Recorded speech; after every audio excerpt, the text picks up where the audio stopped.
Hello and welcome to a very special edition this week of So What You're Saying Is. I'm very pleased that we have three guests with us today, and there is a theme which is going to run through a whole of our conversation, and that is the theme of fighting back. The NCF just produced this book, Fighting Back. It's a collection of 10 essays by people you'll be very familiar with: Calvin Robinson, Philip Kisley, Rafe Hadelman-Koo, Eric Kaufman, David Starkey. And it's all about how we fight back the tide of woke, the attacks on free speech, and indeed the very, I would say, attack on the foundations of our civilization. My three guests have all shown extraordinary courage in fighting back. There is Harry Miller from the Bad Law Project, Nick Buckley, who's joining us again, having been on quite recently, and indeed a very recent guest, Amy Gallagher. Welcome to you all. I think the viewers will be familiar with your particular stories, but first of all, I wanted to start actually by asking you, Harry, you are part of the Bad Law Project, so let's make that, let's define our terms. What exactly is that, can you say?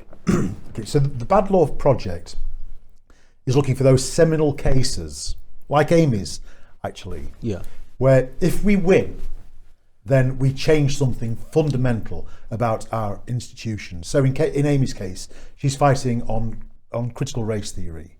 And if she wins that case, and we're of course supporting that case, then we will have changed something fundamental about our institutions. In this case, it will be that you cannot simply say that all white people are racist. Right. That's the fundamental of it. And the Bad Law Project will go through institution upon institution, and where there's a fundamental problem, we'll take a case and we'll fight it and we'll change it. I see. So is it true to say, Harry, that it's not it's a little bit like the Free Speech Union in that way? No. The Free Speech Union has a model, if you like, of if you're a member and you get attacked by the monster, then the Free Speech Union will come along to rescue you from the monster. I see. What we will do is identify where the monster is, and we'll go in and slay the monster. That's the difference. We're looking for the seminal case to kill the monster. Right. Well, I mean, obviously, I think there's no one out there who won't know, but I mean, obviously you went to court actually before, didn't you? The Bad Law Project came into being, and this was to do with things you'd written. This is a long time ago now. You must be tired of hearing about it. But things you've written, you had a visit from the police, which was outrageous, saying we're going to check your thinking and all of that. But you really did persist, didn't you? And I mean, often against serious odds.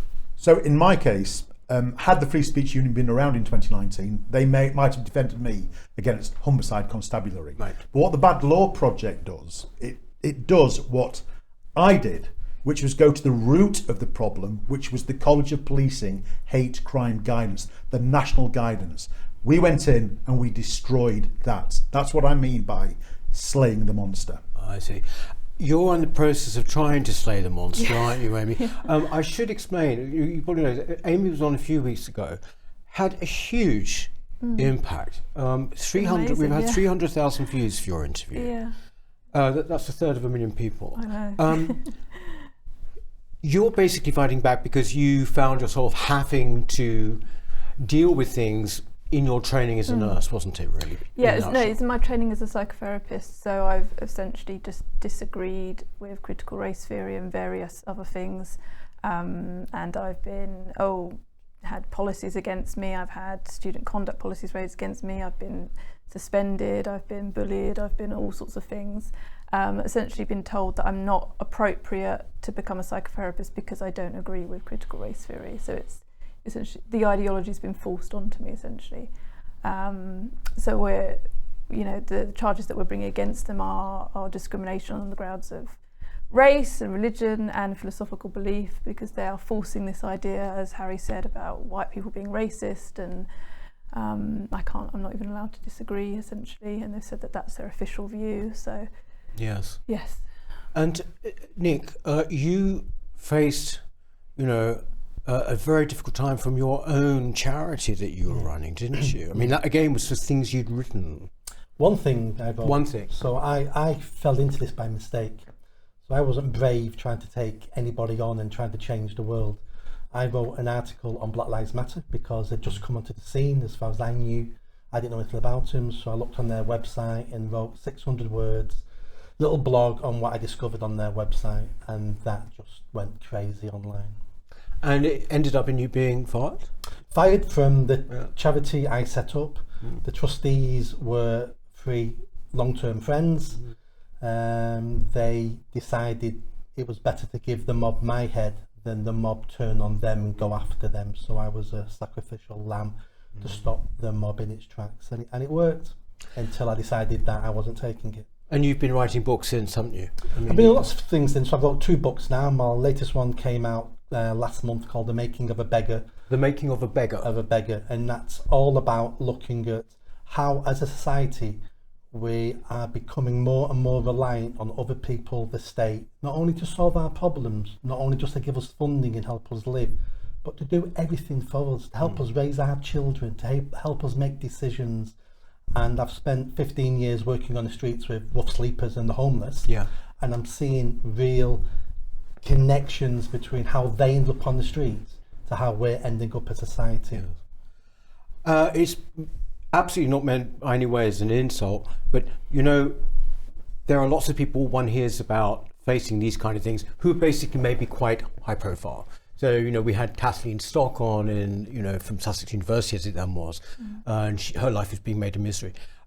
What we get in the New Culture Forum, the kind of responses we get from people is, what do I do if I'm faced with this? What is required? How do I fight back, you see? And one of the reasons I wanted to speak to you is that basically you individually did face these kind of terrible circumstances. I mean, you know, did you sort of at any point want to just slink away from what you were facing? I mean, you know, for an easier life, for example? As I documented on this programme a couple of years ago, I had a very long walk over the Humber Bridge where I nearly threw myself off. What had brought you to that stage? The enormity of taking on not only the Chief Constable of Humberside, but the entire police system, the College of Policing. And the thing is, Peter, I knew that I was in a battle when I took it on. What I wasn't ready for was the fact that the police would lie and make up stories in order to shore up their already. Well, they had a weak case, but they're an enormous organisation. It's the police, and they lied in their witness statement. They said that the entire conversation that I had with PC Gull was made up. That the conversation only lasted 10 minutes. Now, of course, nobody believed that because I rang them back. So I had the phone record, and the phone record shows that we were on the phone for 38 minutes. Not the brief conversation that they said they had. Right. That really hurt, because I felt as though I was a lightweight going in to a boxing match with a heavyweight, but then I felt as though they'd got a cosh down the pants, and that really did my head in. Was it? I mean, with you, Nick, you know, I noticed here that you know, Harry said he wasn't expecting to be, you know, to have those lies, you know, put him. I just wondered, and also Amy, has your attitude towards how this country works, has it been altered by your experiences, Nick? Absolutely. Best way of describing it was I was living in a comfortable bubble. I had huge respect for the BBC, not only just for the police. I've trained police officers. I used to be based in police stations.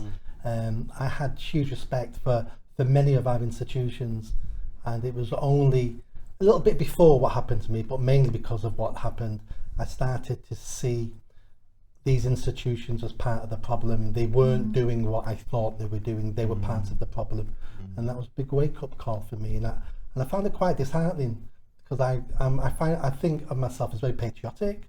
I love this country. I think we've got a proud history. I think we do some amazing things.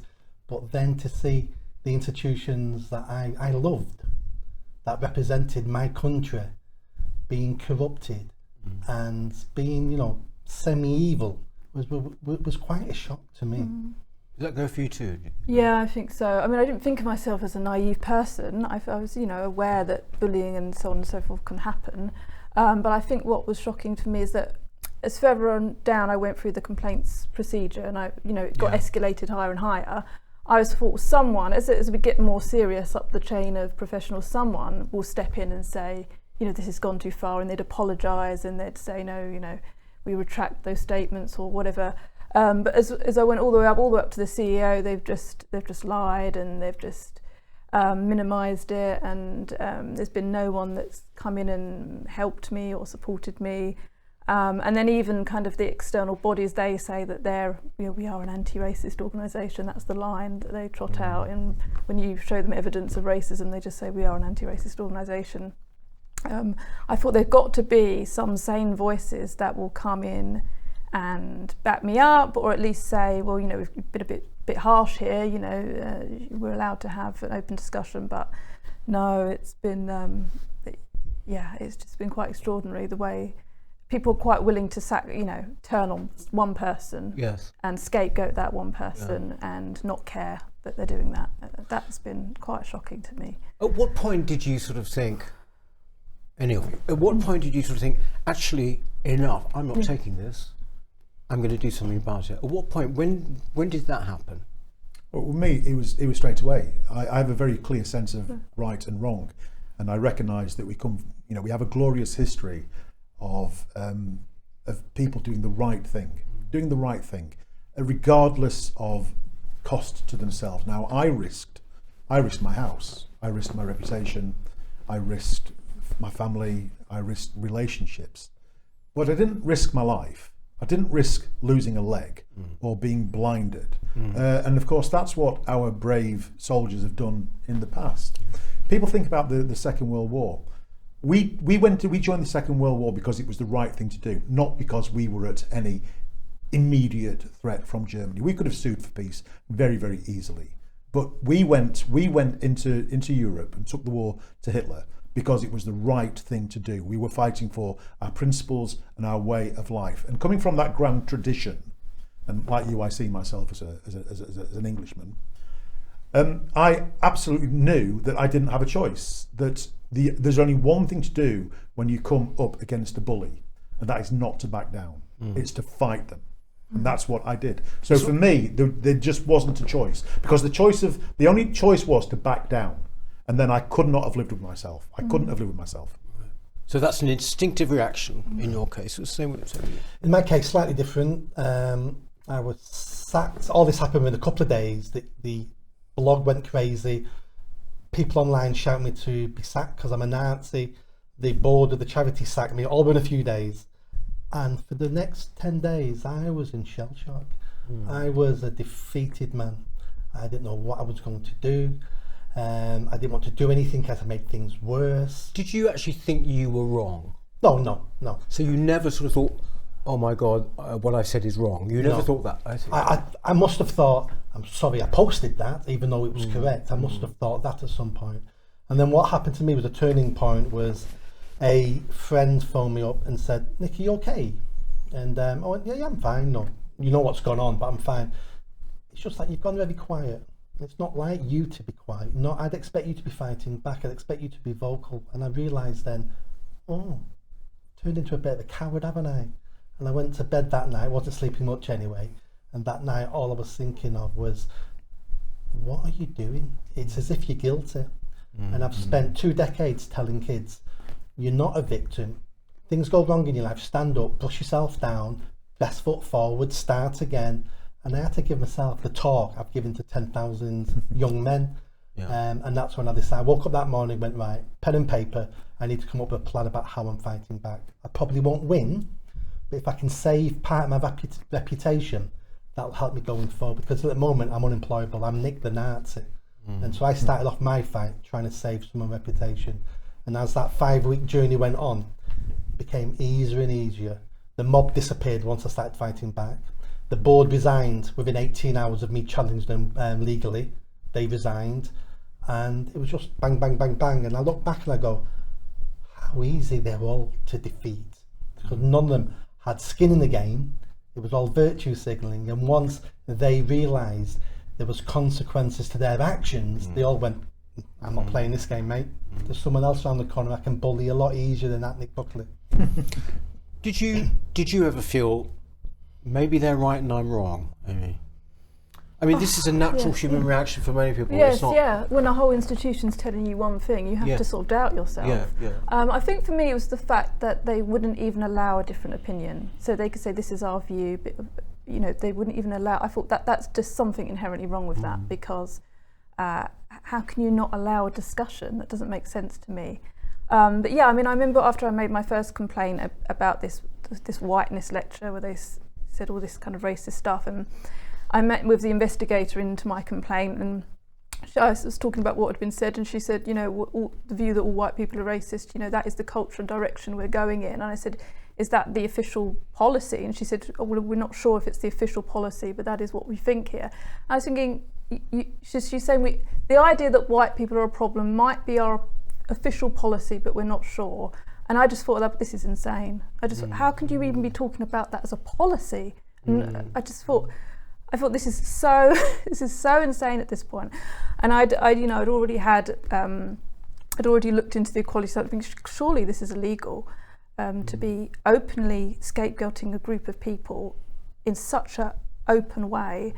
And at that point I just thought, no, we've got a legal case coming here, because I can see that's the direction it's going in, because they're actually writing it, they're putting it in writing, they're putting it on their website. So I just thought, you know, they're not willing to even have the debate or discussion. And it does seem to me that it requires, you know, you said you're not going to be a coward, right? And you've written about it, you've written a book, haven't you, about that? Don't be a coward. It seems to me that, is it right to say, you know, I'm just putting it out, you are not run-of-the-mill people? Or in other words, you know, there are going to be people looking and saying it's all right for you or whatever, but the fact is, I have to make the point, you have a family, don't you? And you have families that rely on you. And so basically it's not like you've just got to worry about yourself. I mean, you know, what would you say to people who are, you know, like they're at their work, you know, to pay the mortgage and everything, and really feel, what would you say to them? Would you say, well, actually, maybe given that you got a mortgage and you've got to support your family, maybe let this one go, or should they stand up? It depends, really. One, I'd say, I mean, it's sort of, you'd have to think about it, your individual case. But I would say, I mean, going through a legal case, it's not for the faint-hearted. It's a very difficult, long process to go through. But what I would say is that the support you get is so much more than I was expecting. Where does that come from? Yeah, I mean, I was thinking, even if I went through something like this 20 years ago, the option of crowdfunding wouldn't have really been there. You know, podcasts weren't big 20 years ago, so you can get publicity and exposure so much more quickly, and you can raise money so much more quickly. So the options there, I think you're in a much better position now, because I wouldn't have had the money or the support to do this on my own. But you can do it, and like, you know, for me the confidence came from knowing that people have before, like Harry and Mayor Forstater and so on, Alison Bailey, had done it. I thought, well, if other people can do it, I can do it. And you sort of follow in their footsteps. You see, you know, okay, they've done crowdfunding, well, I could do crowdfunding, you know. So it is easier to do it now, I think, than it ever has been, particularly if you don't have the resources yourself. Yes. Which is most people, isn't it? Yes, Surely? yes. I mean, a legal case costs £100,000. Most people don't have a spare, you know, hundreds of thousands of pounds. But yeah, it is difficult. It's just one of those things. You have to be prepared to, you know, this is going to be a long journey, and it's a big commitment. But as Harry said, I think it's very important. If someone needs to do it. If nobody does it, then nothing changes. So you just got to sort of think, am I going to be the one that puts myself through it? And then once you've decided, that's it. You've got to stick to it. The thing is that, I mean, you know, it seems to me that individually, you see, these things all add up to a bigger whole. Yes. You know, if people do this sort of thing. But, you know, again, I have to labour this point. What would you say to people, you know, who sort of are actually feeling beleaguered because, you know, you had actual individual cases which concerned you. But if you're in a situation at work where, for example, you're being made to agree by implication with things you don't, say, for example, what should people do there when they have a signature? Then you've got to put BLM under it, or you've got to put trans stuff under it. What? I spoke to a bunch of 18 to 26-year-olds a few weeks ago with Maya Vorstatter, actually, and they asked what should we do, and my answer to them was nothing. Keep your head down.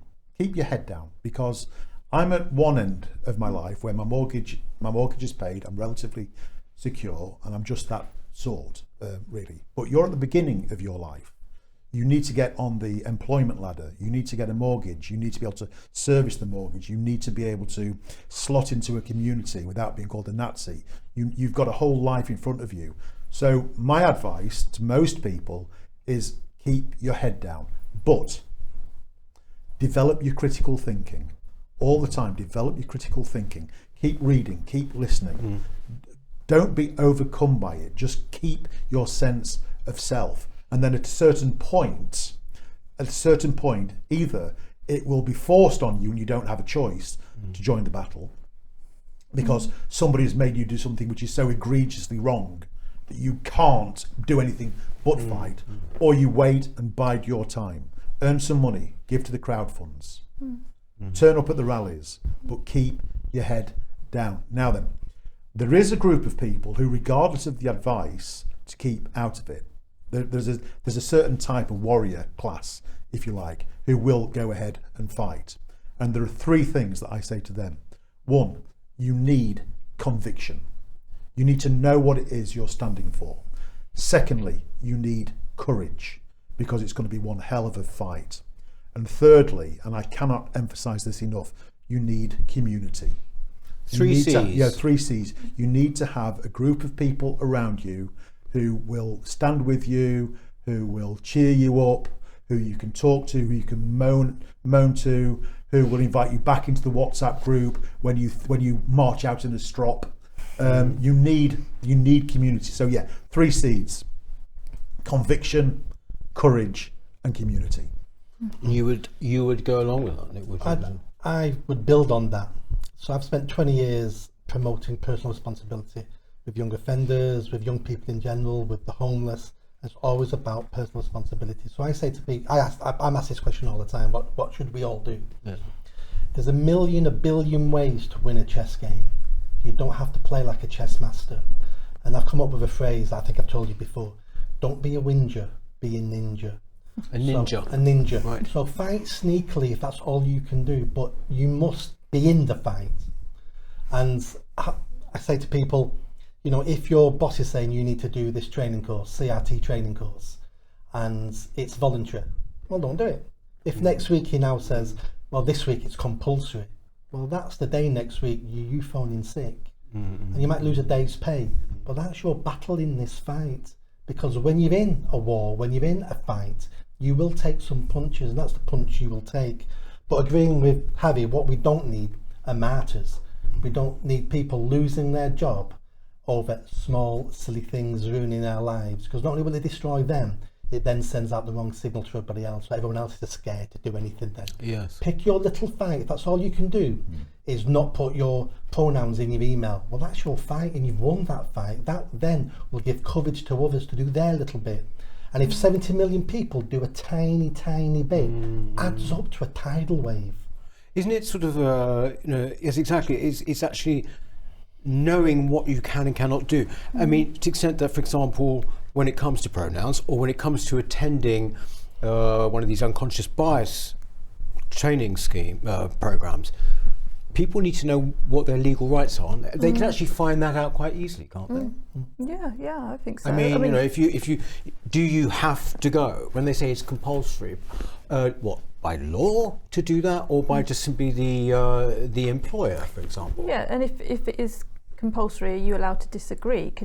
Is there an open debate? You know, are they allowing all sides of the discussion? Those sorts of things. If they're forcing you to adopt a view, then that's not acceptable.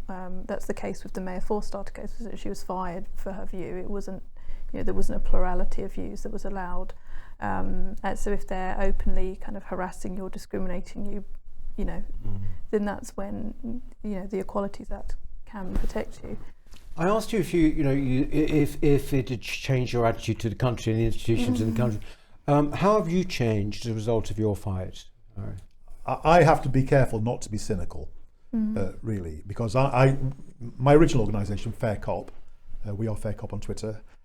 We called ourselves Fair Cop because we believe that most cops are fair. The trouble is, you were a policeman, weren't you? Yeah. When you spend your life battling the police, you can end up with quite a jaundiced view of the police. And I have to keep reminding myself that the vast majority of police officers are not involved in this culture war nonsense.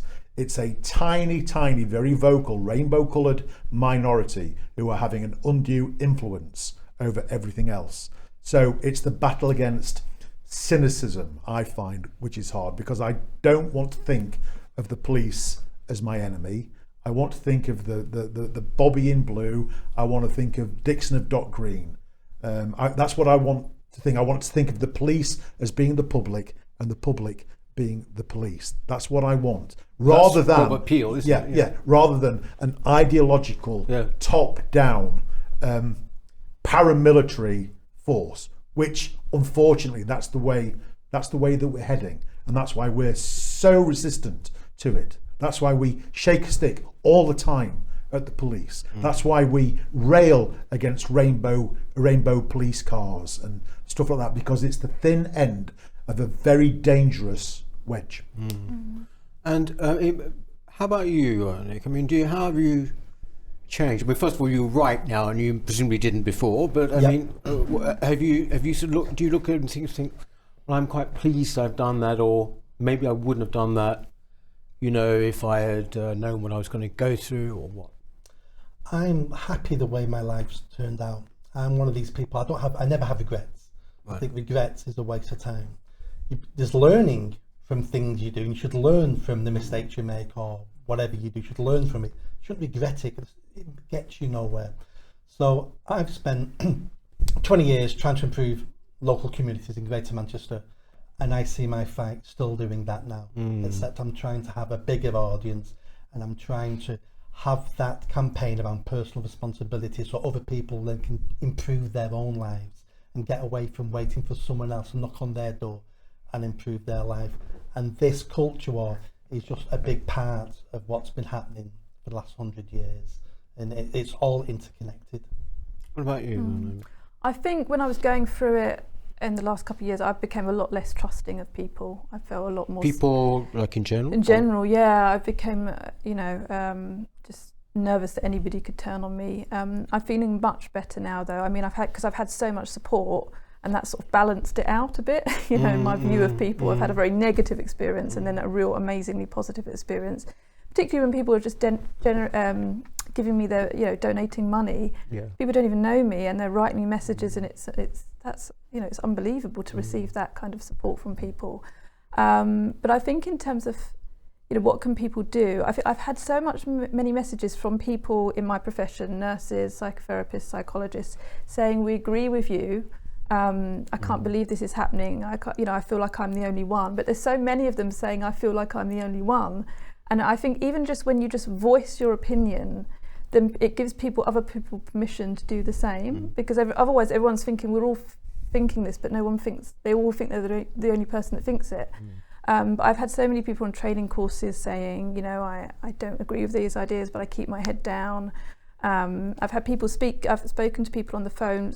Some people in quite senior positions who've said, I'm so glad you're doing this, but don't mention my name to anyone. Don't tell anyone you've spoken to me. Yes. There's still this real fear, which is, it's really worrying. It's really sad to see, because my profession is all about being able to talk openly. That's what psychotherapy is. It's a talking therapy. It's predicated on freedom of speech, and it's become so repressive that people are scared. They want to talk to me in secret. They want to, they're scared that they want to do something, they want to speak out, but they don't know how to. But I think if you just say, I'm not sure, even if you just say, I'm not sure about this, another person will say, well, I'm not sure either, actually. I think this has gone a bit too far. And then people start to feel a bit freer that they can say something. And that's how it starts. It can just be small things, just voicing a small dissent can, you know, signal to someone else that, you know, it's okay. Do you think, I mean, just broadly speaking, that the situation is improved from a few years ago, or is it tightening and getting worse? Do you think people do feel freer, that they do feel there is a fight back or not? You know, because we go backwards and forwards on this all the time. I think both, actually. I think the foundational, the institutions are doubling down. Yeah. I think they're doubling down because they are detecting a degree of resistance. Yes. And that's what I think. Yeah. I'm very optimistic. I think we're in a much better situation now than we were 2 years ago. I think we'll look back at this time and we'll actually thank Black Lives Matter, because they brought all this to a head. It was all undercover. It was an undercover before that. No one in the general public knew anything about any of this. I think the problems we've got now, it's the backlog that were already in the system that are coming through. So I think over the next couple of years, we're still going to get these cases and people go, well, Nick, things aren't changing, things are changing. After a couple of years, those cases will start tapering off because things are changing. The people have woken up. The people have said, we're not having this. It's going to end up in court, like Amy's case. That will teach people a lesson, and things will start changing. The country's been in worse situations than we are now, and we always get through it, and we always pick the sensible way. So I'm very optimistic. How about you?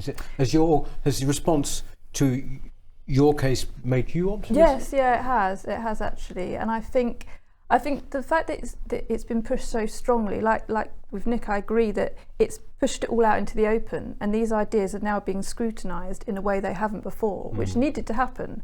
They've been under the surface, under the radar for decades, and now, you know, people they're out in the open, and everybody's, you know, looking at this and saying, well, hang on, no, this doesn't work, it's not right. And the more legal cases there are, the more pushback there is, the more hopefully we can finally properly defeat it, you know, and you know, relegate it back to where it belongs. And, you know, these obscure theories, radical theories that, you know, shouldn't be dictating, you know, whole institutions. And I think Harry's right. I think the institutions are doubling down, but I think they're scared. They're realising actually. It was extraordinary, wasn't it, how quickly, during that BLM thing, how quickly they all responded almost in unison, same sort of messages and everything. Thank you so much, you know, for sharing all of those stories. I mean, I don't know about you, but I mean, it makes me feel, you know, like, what is it? Courage speaks to courage everywhere. You know, while we're on the seas, conviction, courage, community. That's right. Conviction, courage, and community. Thank you very much, Amy. Amy has crowdfunded, don't you? Yes. We will put the link to that under this video. Thank you. Your new book is available now? Available now, The Making of a Beggar. The Making of a Beggar. And the Bad Law Project, Harry. We are, absolutely. We are all over everything. Oh, you are? And so we'll put a link to that. Thank you very, very much to Amy, to Nick, and to Harry. And we shall see you next week on So What You're Saying Is. Thank you. Bye-bye. Hello. If you're enjoying the New Culture Forum channel and you believe in our mission, may I invite you to join our membership scheme at the link below or on our website, newcultureforum.org.uk. Our work is more important now than ever, and we have great plans ahead for the future, but we can't do it without your support. From as little as £3 per month, you can help ensure that we continue on our mission. As a member, you'll receive a range of benefits, including access to exclusive content, invitations to our private events, including here at our studios, free copies of our books, and much, much more, including, of course, our famous NCF mug. If you aren't able to become a member, then please help us by clicking this button and subscribing to our channel. It's completely free. Just remember to also click the bell icon so that you can get notifications when we post new videos. Thank you.